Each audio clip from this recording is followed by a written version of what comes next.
heart of where innovation, money, and power collide in Silicon Valley and beyond. This is Bloomberg Technology with Caroline Hyde and Ed Ludlow.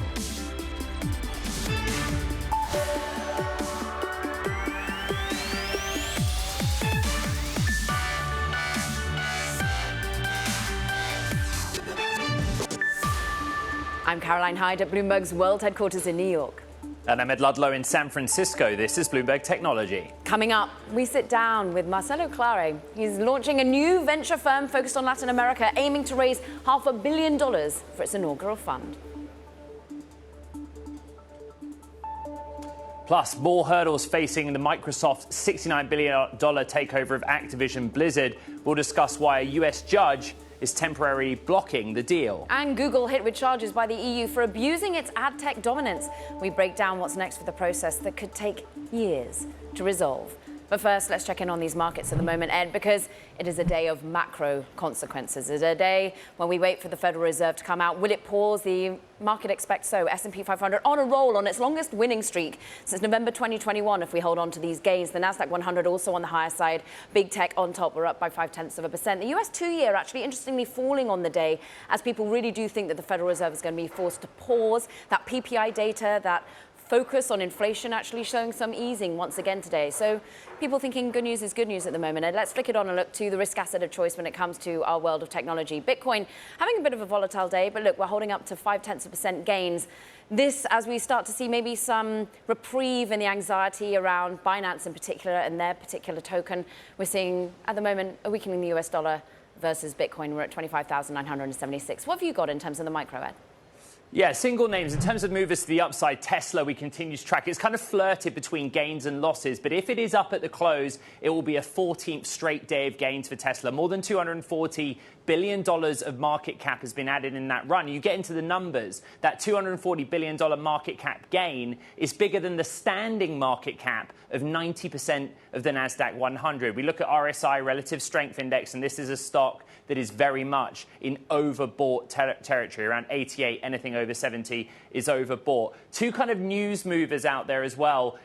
First of all, Alphabet, parent company of Google, moving to the downside just 0.3%, pairing some deeper losses. The EU has accused Google of abusing its dominant position in ad tech. We will bring you those details from Brussels later in the program. And Nvidia, unstoppable, up 1.9% and a fresh record for the name in AI. You think AI, you're buying Nvidia because you think the GPUs are where it's at if you want to get skin in the game for LLM building.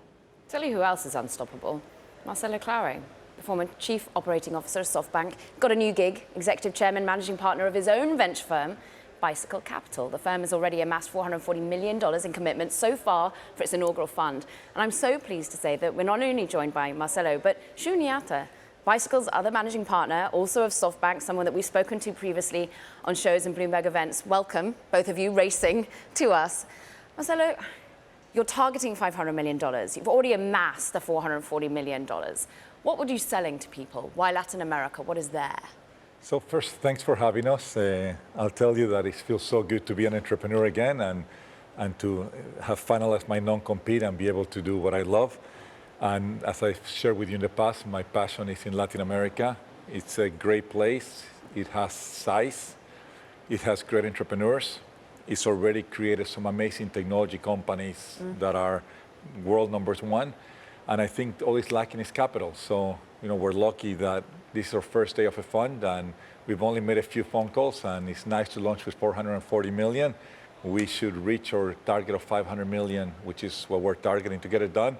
And we're proud to partner, not only Shu as my partner in launching this fund, but also to partner with Mubadala, who, as you know, Middle Eastern funds have become the place for capital today, and the fact that they are trusting Latin America in the growth side in technology to us is something that we're very proud of. I know we want to dig into that in a moment, but Shu, your experience, of course, you mentioned already you've shown that you can pick the right companies. Rappi, you did that over with SoftBank, both of you together with the Latin American fund there, as well as Nubank. What other types of technology are you excited about there? Because everyone's talking about AI. Is it AI or is it really across the gamut of what's being built? The interesting thing about times like now that are very uncertain is there's one thing you can count on is founders. Founders are focused on problems they can solve. And that's what makes them really interesting as an asset class in general in times that are as uncertain as this. And in Latin America, it's not really about the cutting edge. It's about inclusive technologies. It's about bringing technology to people who are deeply underserved, consumers and businesses. So it's propagating technologies deep into the pyramid. And that's a real greenfield opportunity across every market in Latin America. It's interesting, Ed. We were just hearing about the money that's behind this. And well, last time I spoke to Marcelo was out in Qatar. It was all about Middle East. And it's interesting where the money, the LP money, is coming from in this moment. Yeah, so Marcelo, my understanding is you're able to launch because your non-compete with SoftBank for Latin America has expired. So a comment on that. But Mubadala is interesting. Would you guys take money or bring in LPs from Saudi Arabia and China, for example? I think one is happy that now we can be back in business. It's a great feeling. And to me, happy that after an exciting experience of being within the SoftBank ecosystem for many years, I can be back at how it all started in Latin America as an entrepreneur. So could not be more excited as that. As it relates to the initial fund, I mean, this is the start of a journey, and we intend to do a lot more in Latin America. This is our first fund, and we thought $500 million is a good way to start. And it's a combination of Mubadala, who to me is the premier sovereign fund in the Middle East, and my family office, and many other investors, including founders from Latin America, founders from the United States. So far, everybody that we've asked has come through in terms of the potential amount of capital that we need. We really haven't discussed this with any other sovereign funds, and at this point in time, I don't think there will be a need because we pretty much have what we need for this first round. In the future, we're going to look at where the business is, where the pockets of capital are, in the case that we raise, Bicycle Capital 2 and 3 and 4. But now we're focused on one. Yes. We got to go find the founders. We got to deploy capital. And more importantly, we got to make sure that we generate the returns. As when people are trusting you with their capital, is something that we got to go generate returns. And Shu, good afternoon, good morning to you from San Francisco. Your friendship, your partnership with the guy next to you goes back to SoftBank. They were not an LP or involved in the raising of this fund. But could you, through Bicycle, invest in any of the startups and names that you were both involved in during your time at SoftBank if they were to raise future funds? Yes, absolutely. Our core is to keep good relationships with the entire ecosystem. That includes SoftBank. We have a lot of gratitude to SoftBank. They help put the Latin American ecosystem on the map with our help, and they continue to be great partners. Marcelo, I call the master of momentum. He helps generate the drive to get things done, and then I helped execute it. And so we're just playing that role again here, but on our own this time. I like the momentum. I mean, the name Bicycle, in many ways, I know it comes from the idea of Steve Jobs thinking computer is a bicycle for the mind, but also you guys bike together. Marcelo, when you're building together, also you've had interesting partnerships. For example, Shein, that's something that you're helping bringing a big company, a global company, almost the supply side to Latin America, helping them manufacture in Brazil and Mexico. When you're thinking about the companies you're investing in, you're also thinking about global companies accessing Latin America.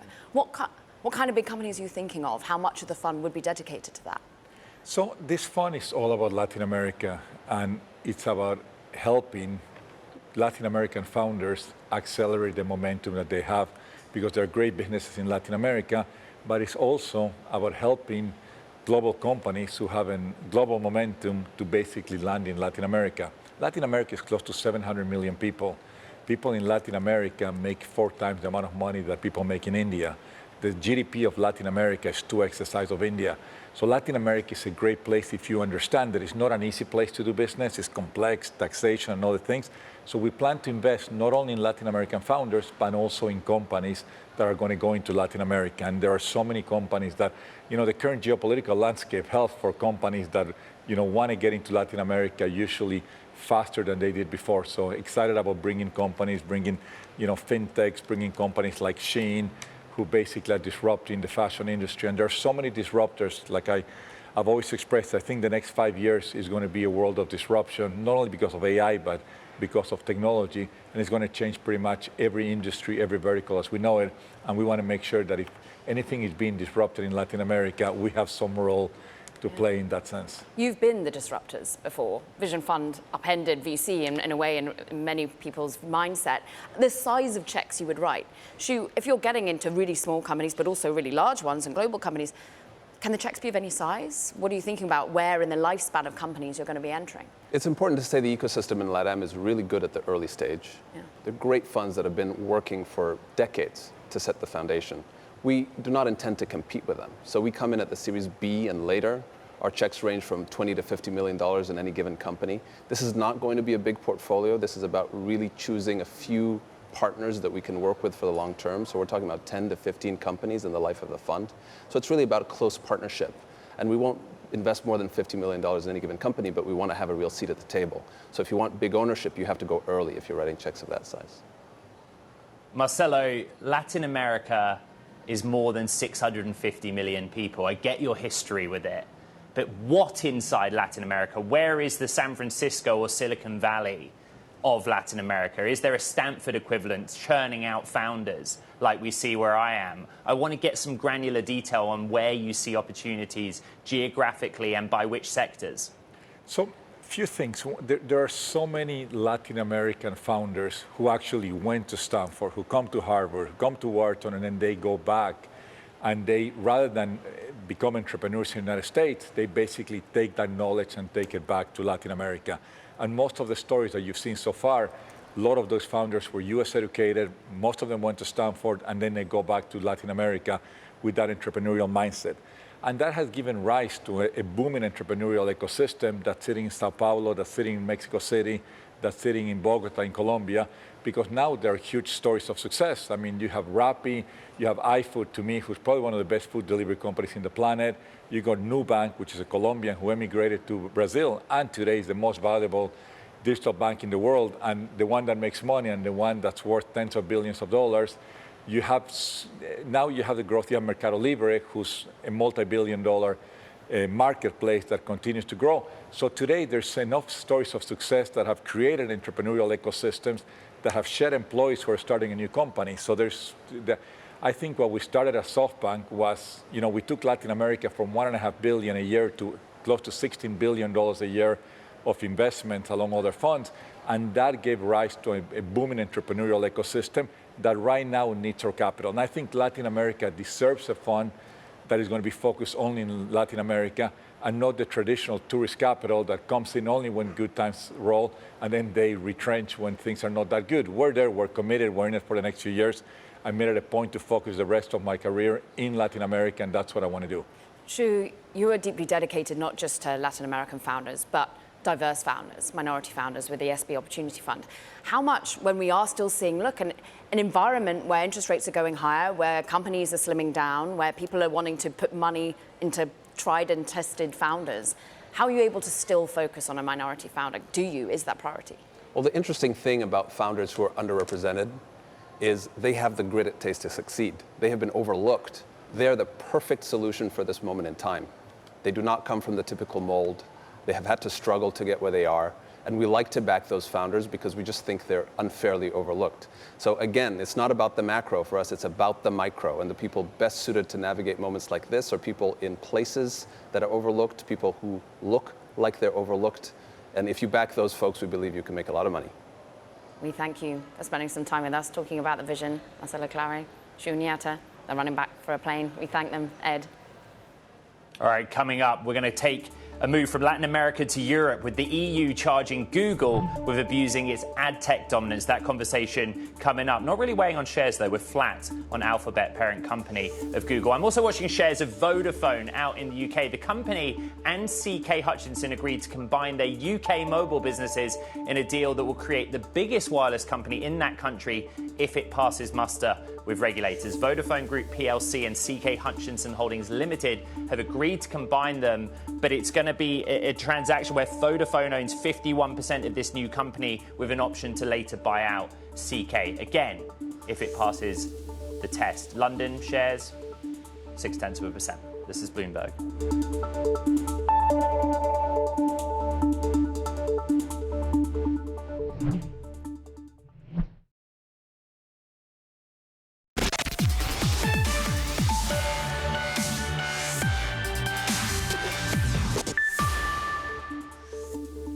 Google's conduct distorted competition among ad exchanges. Rather than letting the best of the ad exchanges win the race, the helping hand of the powerful Google ecosystem gave Google's own exchange a unique head start over all other rivals in the industry. AdX could afford to keep its commission high without losing its advertisers. EU Commissioner Margaret Vestager there. Google being accused of abusing its dominance over advertising technology to crush competition. Now, that's as the European Union now fires off an antitrust charge sheet that threatens a breakup of the lucrative business. But look, it's a process that could take years to resolve.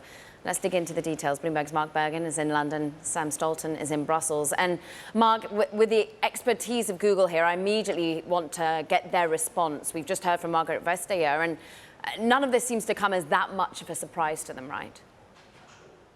No, certainly both having Vestager stand up and accuse them of monopoly, of acting as a monopoly and dominance. And then this same accusation around ad tech. This is something that they actually had first in the U.S., an identical case that they were using sort of both sides of the market in this pretty opaque and pretty powerful world of digital publishing. So I think that's probably a contribution why the stock basically didn't move. Investors have basically priced in this regulatory risk. Sam, just in layman's terms, what is the European Commission and the EU accusing Google of doing within the market it is so heavily involved in? Yes, and hello here from Brussels. Well, effectively, the European Commission today has filed formal antitrust charges against Google's actions in the advertising technology space. And specifically, it's focusing on Google services that match supply and demand for advertising space online. And it's really all about self-preferencing. What the European Commission says is that Google has effectively self-preferenced its own services to the detriment of other rivals in the market, and this could obviously have distortive effects further afield in the online ecosystem. And these are formal antitrust charges. The investigation was first launched by the European Commission in Brussels in April 2021, and it's very much, as I say, this first step in a procedure that could go on for a number of years. Mark, explain what is Google's advertising technology business different from its broader ad offering? Yeah, it's hard to unpack in part because it is that the ad tech is so pervasive inside of Google. Like when we think about, and the commissioner talks about it, it is basically their machinery that deals with the buying and selling of online ads, of everything that's sort of not Google's owned and operated property. So the things that aren't Google search, aren't YouTube, aren't its Play Store or Maps. But at the same time, is using that same exact machinery to make Google search ads, to make YouTube ads much more powerful, much more effective, and to, I think that competitors would argue, sort of elbow out these services that are playing in the digital publishing field, but don't have the tremendous data resources of running the world's biggest search and video and mapping platforms. What's interesting here, Sam, is sort of how they're going for the jugular. The EU here saying, look, remedies aren't enough to your business model. You need to start hiving parts of it off. But will that become some sort of a reality? Because this is going to take a long time in the courts. Well, indeed. And I mean, it was one of the main messages today from the press conference with the EU's Commissioner for Competition, Margaret Vestager. And she effectively said that behavioural remedies were insufficient in correcting the anti-competitive abuse here. And what's really fascinating is to watch the growing transatlantic sort of alliance around the option of structural remedies, or like you say, hiving off certain parts of the business in order to correct the anti-competitive abuses. Because as Mark just said, there are of course a number of lawsuits open in the United States against Google's ad tech business, and the Department of Justice, at least in its lawsuit, has recommended the option of potentially structural separations. And as I say, one of the core messages from the press conference from Vestager was today was that's very much an option for us too, and we're now going to engage with those discussions with Google to see if we can make progress further afield in terms of correcting these problems. All right, Bloomberg's Mark Bergen out in London, Sam Stolten in Brussels for us. Thank you very much. Now, coming up, more regulatory headwinds and hurdles facing Microsoft's $69 billion takeover of Activision Blizzard. We'll discuss why a US judge is temporarily blocking the deal. This is Bloomberg.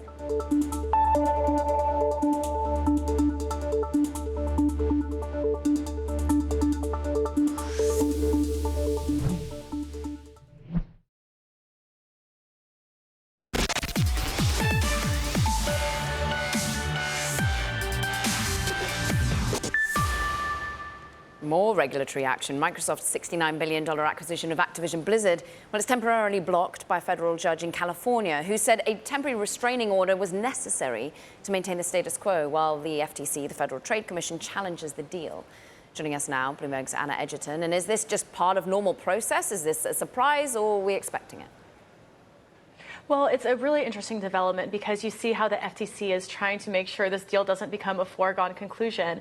And part of the context of this is that we have kind of competing decisions from the other side of the Atlantic, where the UK competition authorities have said that this deal should not go forward, that it would be bad for market concentration. Whereas in the EU, antitrust authorities have said this deal can go through with remedies, and it's actually good for competition. So you definitely see the Federal Trade Commission trying to make sure that this doesn't go forward, that this deal doesn't play out while they're trying to prosecute their case here. I know it's a temporary halt because the FTC filed that emergency motion Monday to halt the merger. There will be a hearing next week here in SF, an evidentiary hearing for a longer-term discussion around halting it. What is Microsoft and Activision's response to this about having to go before a judge? Well, we heard from Microsoft President Brad Smith yesterday where he said, he's looking forward to presenting Microsoft's case in court. And one of the differences is that this is a federal court where the Federal Trade Commission has to go and ask for this hold, whereas the actual case, the actual complaint filed by the Federal Trade Commission is in their in-house court. So there's a slightly different juridical situation for them. And Microsoft has said that they look forward to presenting their case in federal court and kind of see that this is an opportunity to defend the deal that they say would be good for competition. And briefly, Anna, this is a global narrative, right? Absolutely, yeah. Like I said, we see kind of competing decisions from the other side of the Atlantic, and also, Microsoft positioning itself very strongly there, criticizing the UK for their decision to block the deal and praising the EU for letting this deal go forward. Right, Bloomberg's Anna Edgerton out in DC. Thank you. Right, coming up, Caroline, we're going to talk with the CEO of the digital consultancy firm Publicis Sapient about the impact of, guess what, AI on growth and how it can accelerate an economic recovery. That's next. From San Francisco and from New York, this is Bloomberg Technology.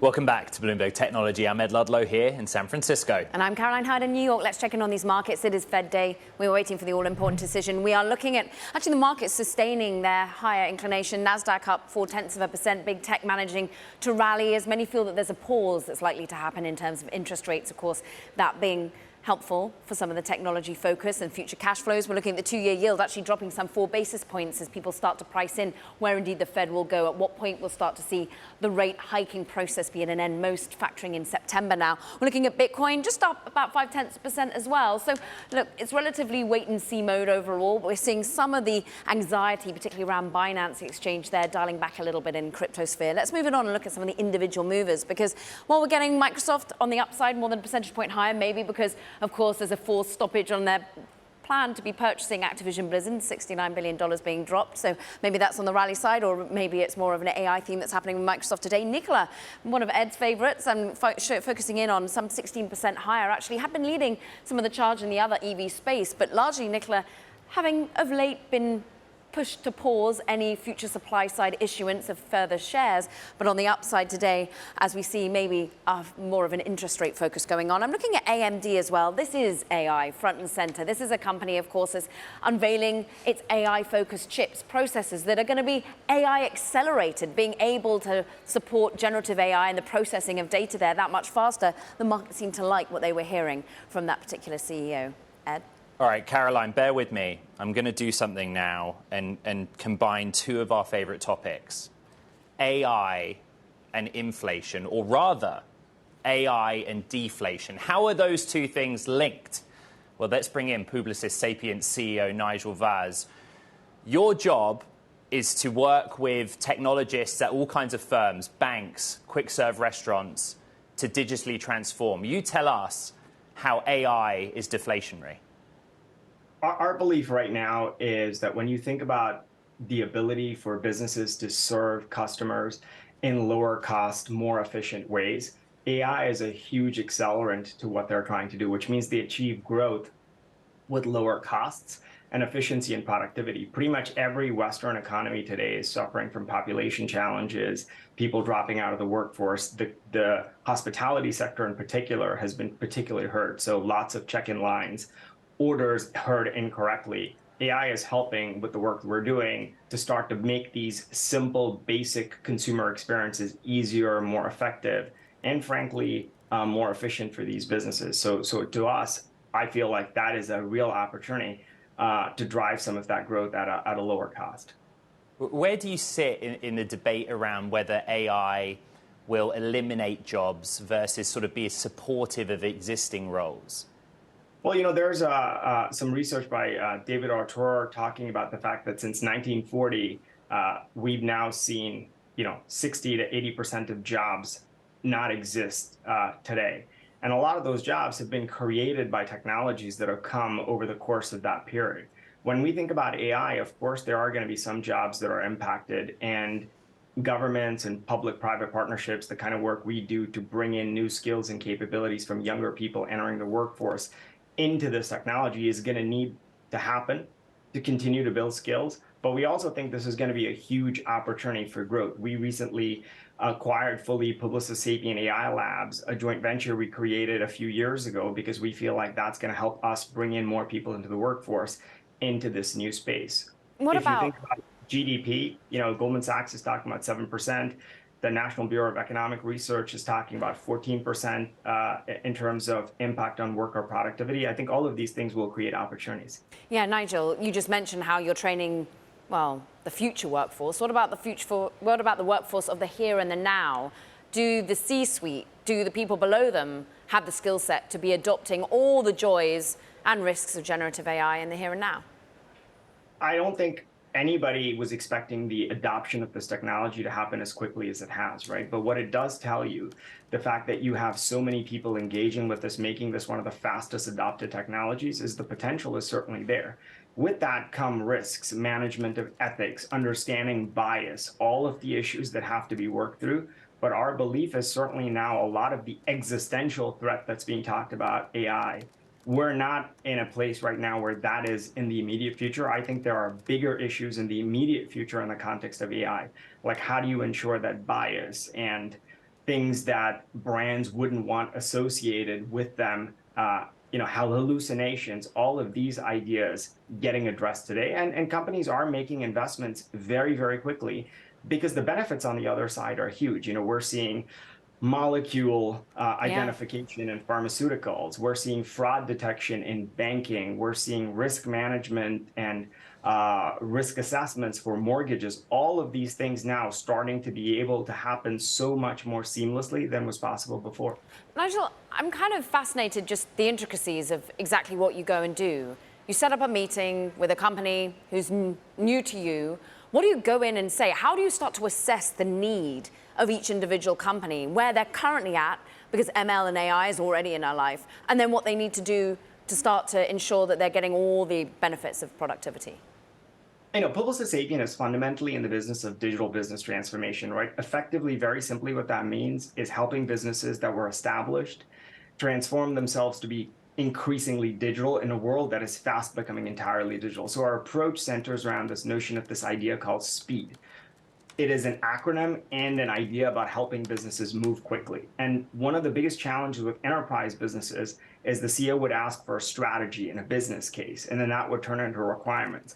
And then they'd linearly pass that baton onto the next rung and the next rung. So for us, the S in speed is strategy. So being really clear about what use case you're trying to drive the outcome from, assessing that, and then moving very quickly to this idea of P, which is product. So not thinking about the business in the context of a project that begins and ends, but a product that is constantly evolving.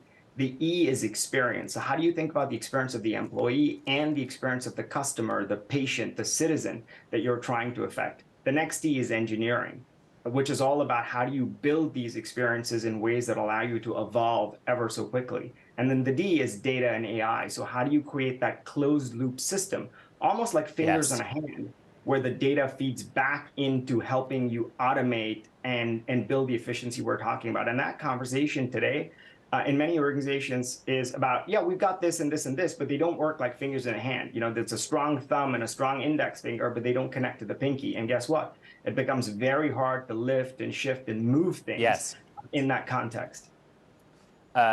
Nigel, for what it's worth, a headline crossing the Bloomberg terminal from BlackRock CEO Larry Fink, who's speaking at BlackRock's Investor Day. He says AI may be the tech that brings down inflation. When Nigel Vaz goes into a company like that, be it Walmart, JP Morgan, Marriott, do you want the CEO sitting on the other side of the table from you to implement this change with AI? Or do you want the CTO? Who's leading the charge within these companies? I think this is a business change. And of course, you need a very strong CTO, CDO, somebody who understands how the technology works. But for us, AI is an opportunity to reimagine the business. So, you know, the Bloomberg, terminal headline that you were just calling out there, our belief is that doesn't happen when it's a CMO or a CIO or a CDO.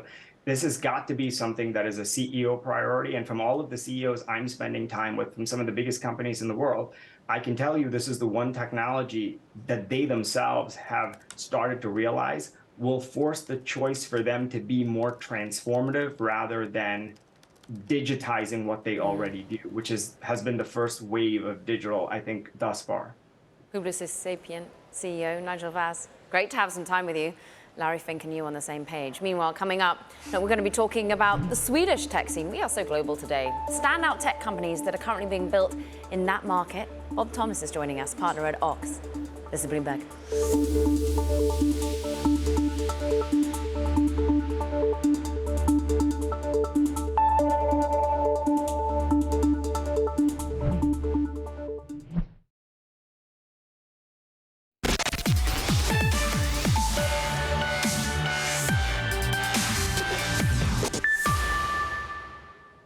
All right, time for Talking Tech. First up, a new study is shining light on who may be the biggest winners and losers in the global AI boom. Research from McKinsey says generative AI could add up to $4.4 trillion annually to the world's economy. However, AI tools will likely put more pressure on the labor force and could especially be a disruption to higher wage knowledge workers whose work would be threatened by automation. How often are we discussing that? Plus, Advanced Micro Devices, or AMD, is hoping its new line of AI processors can compete with the likes of NVIDIA in the AI computing market.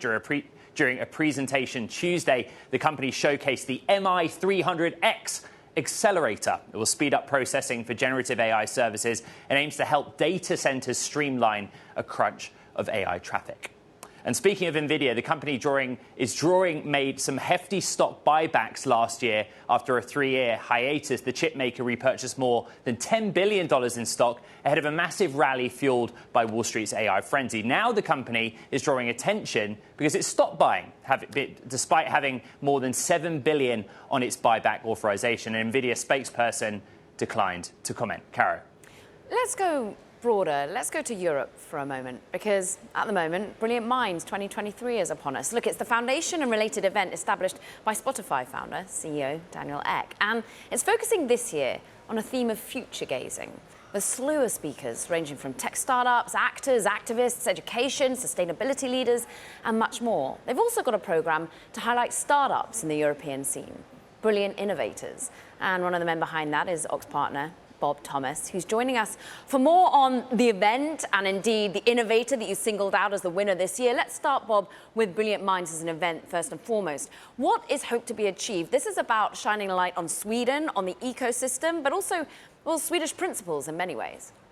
Yeah, absolutely. So Daniel initially set up the Brilliant Minds Foundation with his board, which consists of some influential Swedish families, to bring Swedish values to creatives, builders, innovators from across the world. So every June, kind of mid-June, actors, activists, some of the people who you've highlighted already, descend on Stockholm during one of the most beautiful periods of the year and enjoy a 2-day conference where they discuss kind of creative ideas and the vision for the future of how the world might look in a positive sense.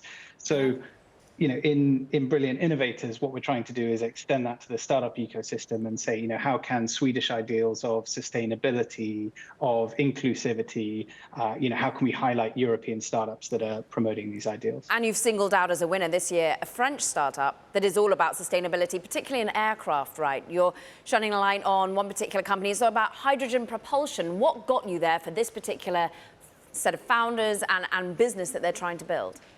It was a combination both of the vision, which is so let me take a step back. So the business is Beyond Aero. It's as you say, French business focused on hydrogen fuel cell transport in the private aviation space. And that business has a massive opportunity to take an enormous amount of carbon out of air travel and essentially kind of, one of the biggest polluters in terms of kind of carbon emissions in the European landscape, to take a huge amount of carbon out of that. It was a combination of that proposition, that vision, and then the quality of the pitch and of the team, huge number of industry experts aligning around a shared cause. And again, to speak to those ideals of teamwork, of having a kind of collective long-term principle in mind when you develop a product, it really spoke to the judges. Was there any commonality, Bob, between the founders and the startups that entered the competition? Were they heavily AI focused, for example? Interesting. So I've been watching your tech show for some time, and obviously kind of in recent days and weeks, the focus has been very, very much on AI. Actually, relatively little mention of AI in the startups that we looked at, which was strange.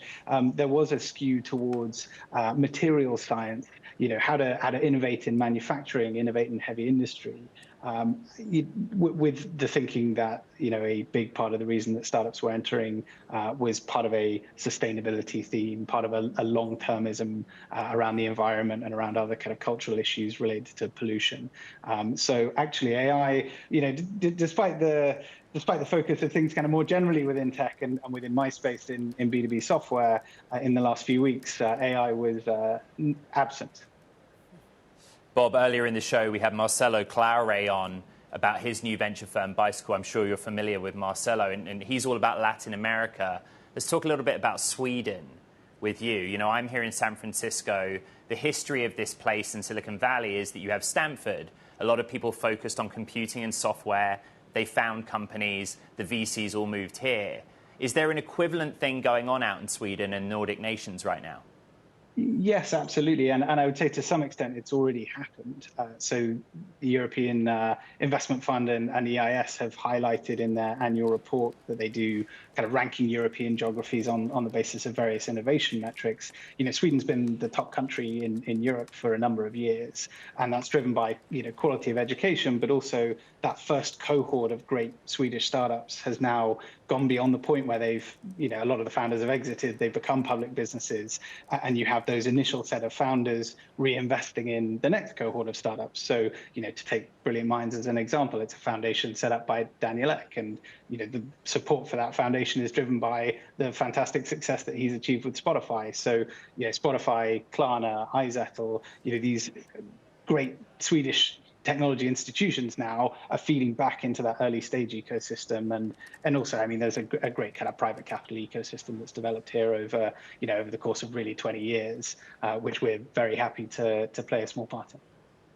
What's interesting, Caroline, every day on Venture Spotlight, we have VCs from around the world. And if they're American, we pose the question, are you looking outside of the US in terms of where you're writing checks and looking for opportunity? And what caught my eye actually on LinkedIn today was Niklas Zennström, of course, another key Swedish founder, founded Skype, gone on to have Atomico, a very successful VC in the space. He's put out a thought leadership piece today, Bob, all about why Europe's going to be the next area of innovation, why checks should be being written there. But look, Ed and I have both been based in Europe. We've both talked about technology there. And it was always this wringing of hands that there's never quite been the moment that they powered through, that they were able to put their stamp on it. Do you think this is different? Do you think ultimately that we shouldn't always be that one area or region will win out vis-a-vis another? All can do well, and will eventually American money come in a more significant way to Europe?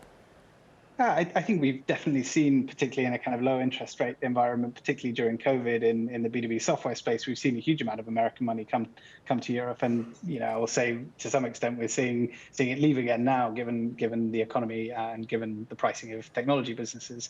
But I think the development of European ecosystems, initially in places like London and Berlin, but now, in the Nordics, not just Stockholm, but Copenhagen, Helsinki, we're seeing a great startup ecosystem develop in the Baltics, particularly in Estonia and Tallinn, but more broadly than that. I think it's really driven actually not by the influx of American money, but by the recycling of capital from cohorts of great technology businesses, to take stock. We've given a Swedish example, but to take Estonia as an example, Pipedrive, great B2B software business, sells globally, is now a global business, but a lot of that capital gets recycled into the Estonian ecosystem and becomes fuel for the next generation of seed stage Estonian startups. What's interesting, of course, we were looking at some pictures of the company that's just won overall Beyond Aero, and it was a lot of guy engineers in the pictures, and we're sat here with a white male VC, of course, but Brilliant Minds in and of itself is very diverse, female CEO, and also thinking about the people that they brought together in Sweden. How diverse is the European talent pool right now? How diverse are the founders that you're coming and seeing pitch to you?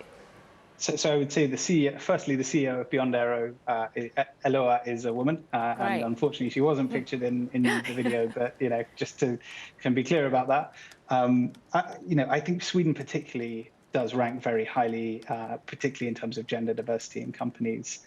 We're at a point where we're almost at kind of gender parity in terms of public company CEOs in Sweden, and I think that Sweden has been an early mover in the right direction. I think there is fundamentally in Europe, but also particularly within tech, still a long way to go in terms of diversity, and I think it's important that we're doing more on that. Brilliant Minds is leading the way, but I think we as a fund also lead the way, and we care very deeply about the diversity of our team and the diversity of the companies we invest in. Ox partner Bob Thomas out in Sweden, thank you so much. When you write your next big check, come back on the program. Yeah. We'll talk more about the Nordics and Europe. Thank you for your time. This is Bloomberg.